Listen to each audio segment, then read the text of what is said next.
বলেছেন যে ওনার যে লকারের গয়না পাওয়া গেছে চাবি ওনার কাছে, কিন্তু ওনার লকারে কেন হাত দিল এটা ওনার মানে পারিবারিক সম্পদ, মানে 832 ভরি গয়না ওনাদের পারিবারিক গয়না।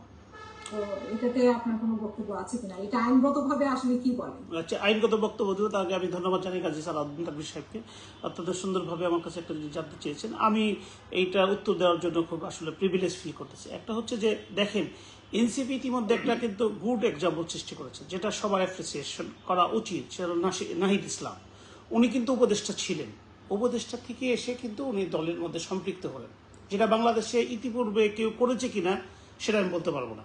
সম্ভবত ইজ দ্য ফার্স্ট ম্যান। যেটা আপনি সার্জিসের কথা বলেন, সে কিন্তু ক্ষমতায় যায়নি, যেহেতু তারা মুভমেন্টে লিড দিয়েছে, তাদের সাথে সরকারের সম্পৃক্ততা থাকবে, অ্যাবসলিউটলি থাকবে। কারণ এই সরকারের সুবিধা অসুবিধা, লাভ লোকসান, সুনাম বেনাম তাদের সাথে সম্পৃক্ত। এবং কি দিন শেষে কিন্তু এই সরকার ব্যর্থ হলে এদেরকে কিন্তু মানুষ ব্যর্থ হবে, দায়িত্ব নিতে হবে।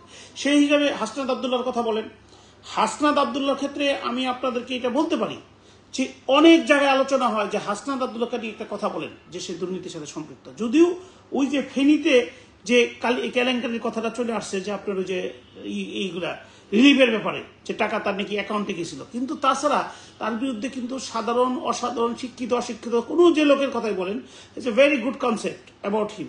এটা আমাদের অ্যাপ্রিসিয়েশন করার কথা। আমরা যেটা এনসিবির কাছ থেকে এক্সপেক্ট করেছিলাম, আমি তানভীর সাহেবকে বলি, সেটা হচ্ছে যে এনসিবি একটা লিস্ট আনিয়ে দিবে, যে কে তার বাবাকে টেক কেয়ার করে, মা টেক কেয়ার, ফ্যামিলির প্রতি টেক কেয়ার, চরিত্র কেমন, তার সততা কেমন। ইভেন কি এনসিবির দায়িত্ব ছিল আজকে ঘরে থেকে ধরে নিয়ে আসা ওই দুর্নীতিবাজগুলোকে রাস্তায় ধরে নিয়ে এসে পুলিশের কাছে দেওয়া, দুর্নীতি দমনকে দেওয়া।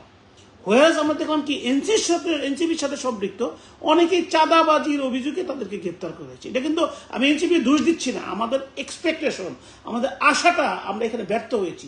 কারণ বাংলাদেশে আপনি কি গ্যারান্টিটা বলি, Awami League, BNP, whichever is the political party, মানুষ সমস্ত কাছ থেকে মুখ ফিরিয়ে দিয়েছিল, মনে করছিল ইয়াং ছেলেগুলা কোনো কাজ করবে।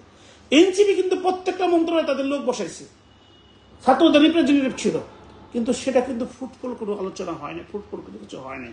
মানুষের যে কষ্ট, সাধারণ মানুষের যে ব্যথা, রাজনীতি, আপনার কতজন ধনী মানুষ আছে, কতজন রাজনীতির সাথে সম্পৃক্ত আছে, সবচেয়ে বেশি মানুষ হচ্ছে সাধারণ অসহায়, গ্রাম থেকে এই পর্যন্ত, বিশেষ করে চিকিৎসার ক্ষেত্রে হয় না। এখন আমি